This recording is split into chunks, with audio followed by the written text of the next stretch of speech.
এখন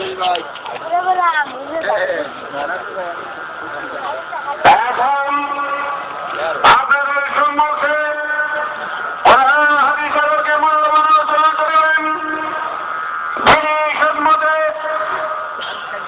আরব বিশ্বসহ পৃথিবীর সব বেশি রাষ্ট্র ভ্রমণকারী প্রখ্যাত ইসলামী চিন্তাবিদ মুফাসসির কোরআন শাইখুল হাদিস ডক্টর আল্লামা আলহাজ হাফেজ কারি মুফতি মোহাম্মদ আবুল কালাম ফারুকী সাহেব ঢাকা আরবিক মাদ্রাসা করাচি পাকিস্তান ইসলামী আইন শাস্ত্রী পাঠক্রম রশিদিয়া ইসলামিক আইন বিশ্ববিদ্যালয় করাচি পাকিস্তান আরবি ভাষায় ডক্টর ডিগ্রি প্রাপ্ত ইসলামিয়া বিশ্ববিদ্যালয় ইসলামাবাদ তিনি দীর্ঘ 17 বছর যাবৎ পাকিস্তান ও বাংলাদেশের দৌরা মাদ্রাসায় বুখারী ও তিরমিজি শরীফের দৌর দিয়েছেন।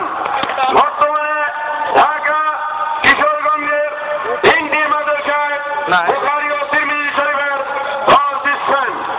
তিনি দীর্ঘদিন যাবৎ রাবেতায়ে আলম আল ইসলামী রিয়াদ সৌদি আরব শাখার কর্মকর্তা ছিলেন। জনাব আল্লামা হাফেজ কারি মাওলানা মুফতি ডক্টর মোহাম্মদ আবুল কালাম ফারুকী সাহেব ঢাকা। আমি হযরতকে তিনার মূল্যবান আলোচনা রাখার জন্য সবিনয় অনুরোধ করছি।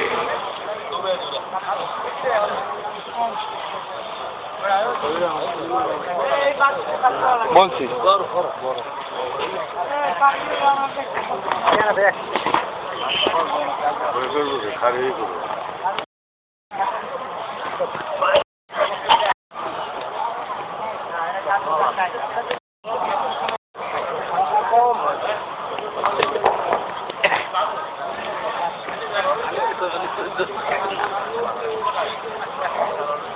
السلام عليكم ورحمة الله وبركاته. الحمد لله الذي أنعم علينا وهدانا إلى دين الإسلام والصلاة والسلام على خاتم النبيين وعلى آله وصحبه أجمعين. أعوذ بالله من الشيطان الرجيم. إن الله يحب المتقين. وقيل إن التقوى ملاك الحسنات.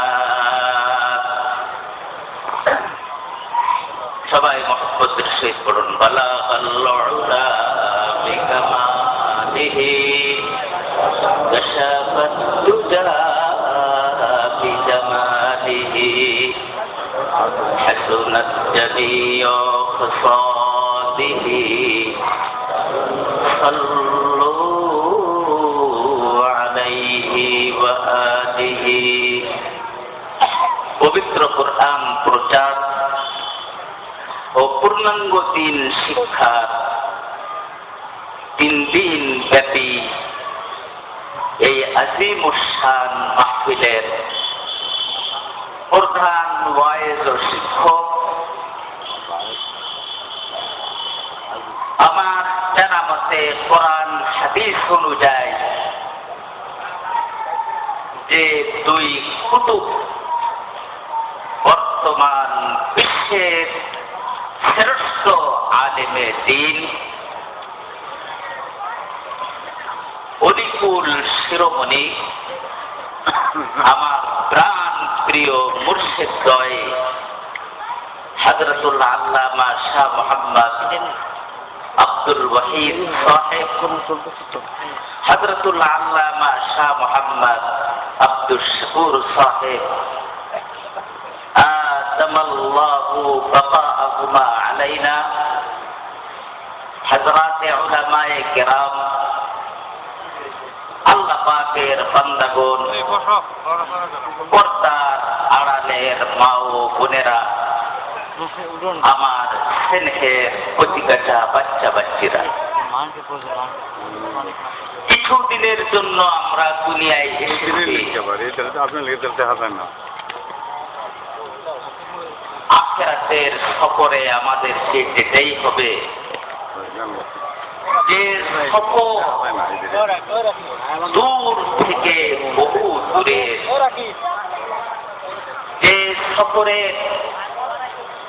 একমাত্র সম্বল এবং পাখিও হল আল্লাহ পাকের ইবাদত বন্দেগী। আল্লাহ পাকের ইবাদত বন্দেগী ভিত্তি মূল হলো তাকওয়া। দুনিয়া এবং আখিরাতের যত কল্যাণ এবং মঙ্গল রয়েছে সব কিছুর চাবিকাঠি হলো তাকওয়া, সৎ স্বভাবটি অর্জন করা। কিভাবে? ইবাদত বন্দেগী করতে হলে সর্বপ্রথম হিদায়েত প্রাপ্ত হতে হবে। যার নসিবে হিদায়েত নাই তার পক্ষে ইবাদত বন্দেগী করা, আল্লাহর আনুগত্য আরাধনে আত্মনিয়োগ করা কোনোভাবেই সম্ভব না। আল্লাহ পাক কোরআনে কারীমের মধ্যে ইরশাদ করেন, হুদাল লিল মুত্তাকিন, যে তাকওয়ার সৎস্বভাবটি অবলম্বন করবে আল্লাহ পাক তাকে হিদায়েত দান করবেন। হিদায়েত পাওয়ার পর আবেগ ব্যক্তির সবচেয়ে প্রয়োজন হলো আল্লাহর সাহায্য। আল্লাহর সাহায্য ব্যতীত কোন ব্যক্তির পক্ষে আল্লাহর ইবাদত বন্দেগী করা সম্ভব। এই জন্য বলা হয় লা হাওলা ওয়ালা কুওয়াতা ইল্লা বিল্লাহ, আই লা হাওলা আনিল মাসিয়া ওয়ালা কুওয়াতা আলা তাআ ইল্লা বিতাওফিকিন মিনাল্লাহ। ভালো কাজে করার শক্তি, খারাপ কাজ থেকে বিরত থাকা আল্লাহর তৌফিক ছাড়া সম্ভব। কিন্তু তাকওয়া এমন একটি সৎস্বভাব, এই সৎস্বভাবটি অর্জন করলে আল্লাহ বান্দাকে ইবাদত বন্দেগী করার সাহায্য প্রদান করেন। আল্লাহ পাক কোরআনে কারীমের মধ্যে ইরশাদ করেন, আল্লাযীনা ইন্নাল্লাহা মা'আল্লাযীনা আমানু ওয়া কানু ইয়াত্তাকুন। যারা তাকওয়া অবলম্বন করেন আল্লাহ তাদেরকে সাহায্য করেন। হিদায়াত পাওয়ার পর, আল্লাহর সাহায্য পাওয়ার পর আবেগ ব্যক্তি সবচেয়ে মুখাপেক্ষি হয়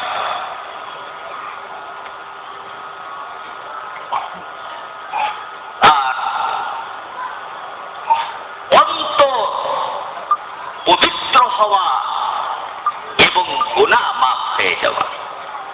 কারণ অপবিত্র অন্তর নিয়ে ইবাদত করলে সেই ইবাদত আল্লাহর কাছে কবুল হয় না।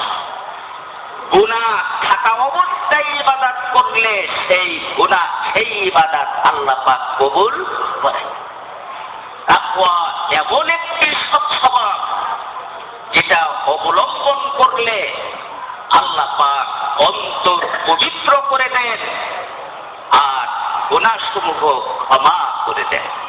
আল্লাহ পাক ইরশাদ করেন, ইয়া আইয়ুহাল্লাযীনা আমানু তাকুল্লাহা وقولوا قولا سديدا يصلح لكم أعمالكم ويغفر لكم ذنوبكم তাকওয়া অবলম্বন করলে আল্লাহ পাক অন্তর পবিত্র করে দেন, গুনাহসমূহ মাফ করে দেন।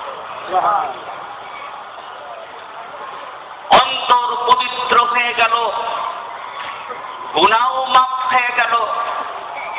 এখন আবেদ ব্যক্তি চিন্তা ভাবনায় থাকে আমার ইবাদত বান্দেগি আল্লাহ কবুল করবেন কিনা। তাকওয়া অবলম্বন করলে আল্লাহ পাক তার ইবাদত বান্দেগি কবুল করেন। আল্লাহ পাকের সাথে ইন্নামা ইয়াতাকাব্বালুল্লাহু মিনাল মুত্তাকিন। তাকওয়া অবলম্বনকারীদের আমল শুধু আল্লাহ পাক কবুল করেন, অন্য কোন ব্যক্তির আমল আল্লাহ কবুল করেন। এই জন্য আমির ইবনে আব্দে কায়েস রাহিমাহুল্লাহ উনি প্রতিদিন 1000 রাকাত নফল নামাজ পড়তেন। মৃত্যুর পূর্বে তিনি বহু কান্নাকাটা করলেন। একজন লোক জিজ্ঞাসা করলেন, হুজুর আপনি এত কান্নাকাটা কেন করতেছেন? আপনি তো অনেক ইবাদত গুজার, আল্লাহ তো আপনাকে মাফ করে দিবেন। তখন আমির ইবনে আব্দে কায়েস বলেন, আমার ইবাদত পাহাড় পরিমাণও যদি হয়ে যায় আর আমার মধ্যে তাকওয়া সৎস্বভাবটি যদি না আসে, আমার আমল আল্লাহর কাছে গৃহীত হবে। তাহলে তাকওয়া অবলম্বন করার কারণে আল্লাহ বান্দার আমল কবুল করেন। দুনিয়ায় যথাযথভাবে ইবাদত বান্দেগি করতে হলে দুইটি জিনিস খুবই দরকার। এক হলো দুনিয়ার ঝামেলা ঝঞ্ঝাট থেকে মুক্ত হওয়া, রিজকের দুশ্চিন্তা থেকে মুক্ত হওয়া।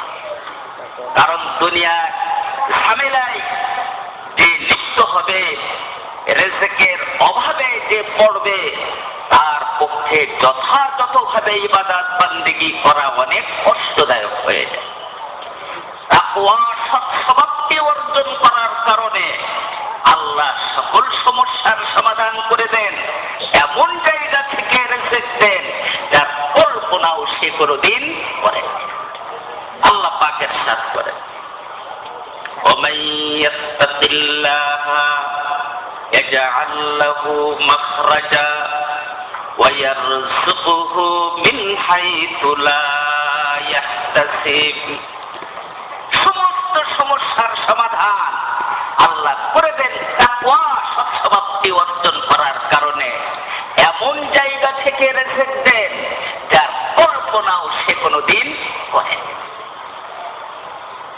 এখন আবেগ ব্যক্তির ব্রেনে আসে, আমি তো ইবাদত বান্দেগি করলাম, আমার ইবাদত বান্দেগি কবুলও হলো, আমি কি আল্লাহর প্রিয় হতে পারলাম কি পারলাম না? আল্লাহ আমার উপরে রাজি হয়েছে কি হয় নাই? তাকওয়া অবলম্বন যে ব্যক্তি করবে, আল্লাহ তার উপরে রাজি হবেন, তাকে নিজের বন্ধু বানিয়ে নেবেন। ইন্নাল্লাহা ইউহিব্বুল মুত্তাকিন, আল্লাহু ওয়ালিয়ুল মুত্তাকিন। এরপর আবেদ ব্যক্তির ব্রেনে আসে, ইবাদত বান্দেগি করলাম, আল্লাহর প্রিয় হলাম, কিন্তু আমার মর্তবা, আমার পজিশন আল্লাহর কাছে বলদ হলো কিনা? তাকওয়া যে ব্যক্তি অবলম্বন করে, আল্লাহ তার মর্তবা বৃদ্ধি করে দেন। সবাই বলেন সুবহানাল্লাহ। ইন্না আকরামাকুম ইনদাল্লাহি আতকাকুম। মুত্তাকি ব্যক্তি আল্লাহর নিকটে সবচেয়ে বেশি সম্মান।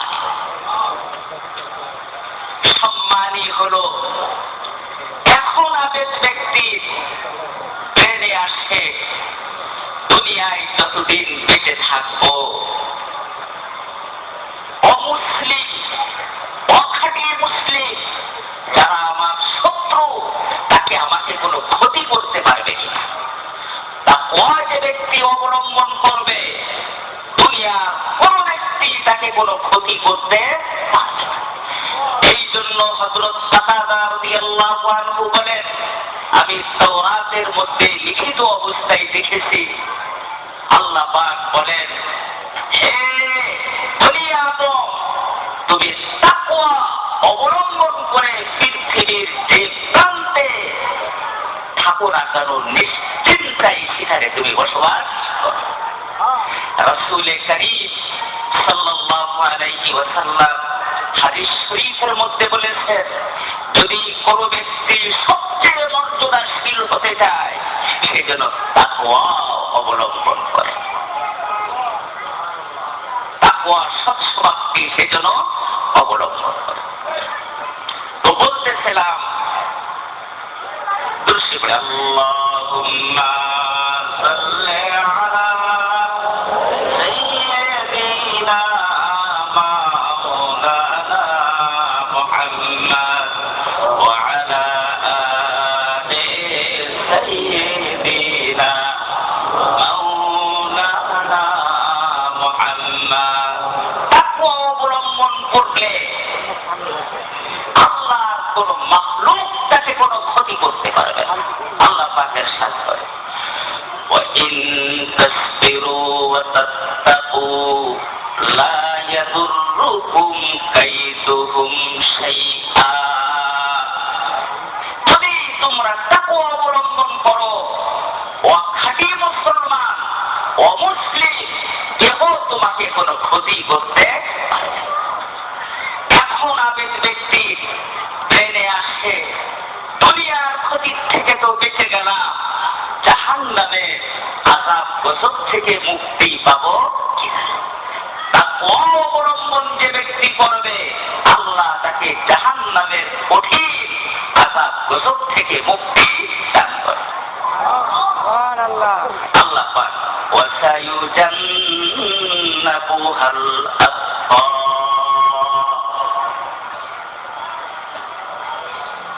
ثم ننجي الذين اتقوا। যারা তাকওয়া অবলম্বন করবে আমি তাদেরকে জাহান্নামের আযাব গজব থেকে মুক্ত রাখবো, দূরে সরিয়ে রাখবো। জাহান্নাম দুনিয়ার ঝামেলা থেকেও বেঁচে গেল, জাহান্নামের আযাব গজব থেকেও বেঁচে গেল। এখন আবেদ ব্যক্তির ব্রেনে আসে, আমি জান্নাতবাসী হতে পারবো কিনা। আল্লাহ পাকের সাথ করে, যারা তাকওয়া সৎস্বভাবটি অবলম্বন করবে আল্লাহ তাকে কামিয়াব করবেন এবং তার জন্য জান্নাতের সুসংবাদ রয়েছে। ইন্নাল্লাযীনা আমানু ওয়া কানু ইয়াত্তাকুনা লাহুমুল বুশরা ফিল হায়াতিদ দুনিয়া ওয়াল আখিরাহ ওয়া উলাইকা হুমুল ফাইজুন। যারা তাকওয়া অবলম্বন করবে তাদের জন্য সুসংবাদ রয়েছে জান্নাতের, তারা সফলকাম হবে। সরকার ঘোষণা দিল চাকরি পাওয়া যাবে, কিন্তু নিয়োগ না আসা পর্যন্ত কোনো ভরসা করা যায় না। আবেদ ব্যক্তিকে এই ঘোষণা পেল সে কামিয়াব হবে, তার জন্য সুসংবাদ রয়েছে। কিন্তু কিন্তু সে জান্নাতবাসী হতে পারবে কিনা। আল্লাহ পাক কোরআনে কারীমের মধ্যে বলেন, উইদ্দাত লিল মুত্তাকিন ইন্নাল মুত্তাকিনা ফি জান্নাতি ওয়া উয়ুন। তাহলে বোঝা গেল তাকওয়া অবলম্বন যারা করবে তারা জান্নাতি। অনেক সময় চাকরি পায়, নিয়োগ হয়ে যায়, চাকরিও করতেছে কিন্তু বেতন ভাতা সুবিধা পায় না। এখন আবেদ ব্যক্তির ব্রেনে আসে, জান্নাতে তো যেতে পারবো, কিন্তু জান্নাতের নাজুনে মত পাবো কিনা এর তো কোনো গ্যারান্টি পেলাম। যে তাকওয়া অবলম্বন করবে আল্লাহ জান্নাতের সমস্ত নাজুনে মত তাকে দান করবে। ইন্না লিল মুত্তাকিনা মাফাজা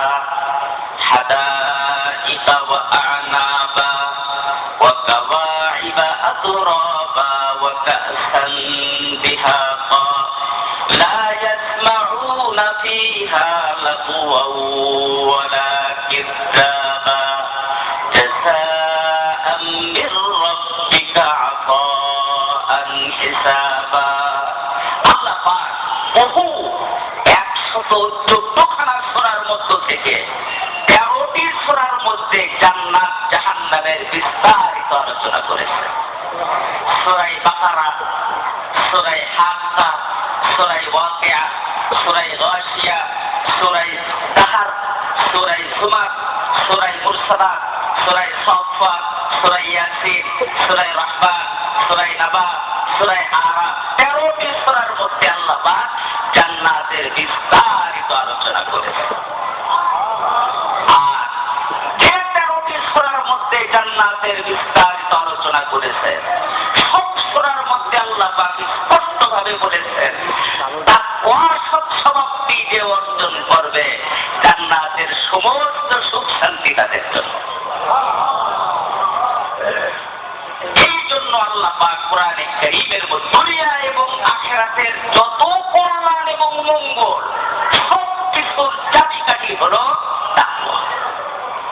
এই জন্য আল্লাহ পাক বলেন فَإِن تَصْبِرُوا وَتَتَّقُوا فَإِنَّ ذَلِكَ مِنْ عَزْمِ الْأُمُورِ।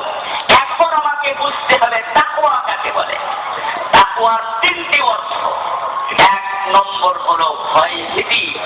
তাসাউফ মুনজিয়াত মুহলিকাতের সমষ্টি তাসাউফ না, মুনজিয়াতের 6ষ্ঠ নম্বর হলো খৌফ। 6ষ্ঠ নম্বর কি? তাহলে বোঝা গেল তাসাউফ অর্জন করলে দুনিয়া এবং আখিরাতের সব সমস্যা আল্লাহ সমাধান করে দেবে। তাসাউফ অর্জন করলে ইবাদত মুআমালাত গুলো সে করবে। আর তাসাউফ যে ব্যক্তি অর্জন করবে না তার যে বড় হতভাগা আল্লাহর আসমানের নিচে জমিনের উপরে আর কেউ তার জীবনের সমস্ত আমল 16 আনার 16 আনাই করা।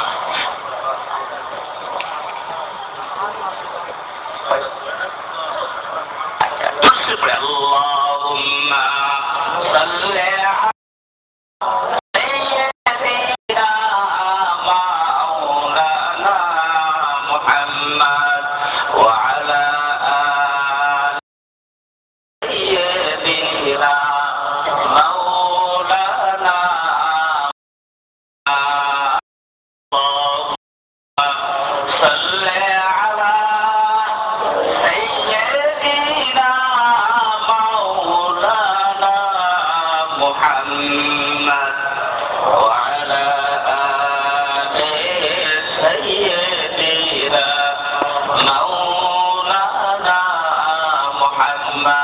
তাকওয়ার 1 নম্বর অর্থ হলো ভয়ভীতি। ওয়া ইয়্যায়া ফাত্তাকুনি, এখানে তাকওয়া খৌফের অর্থ।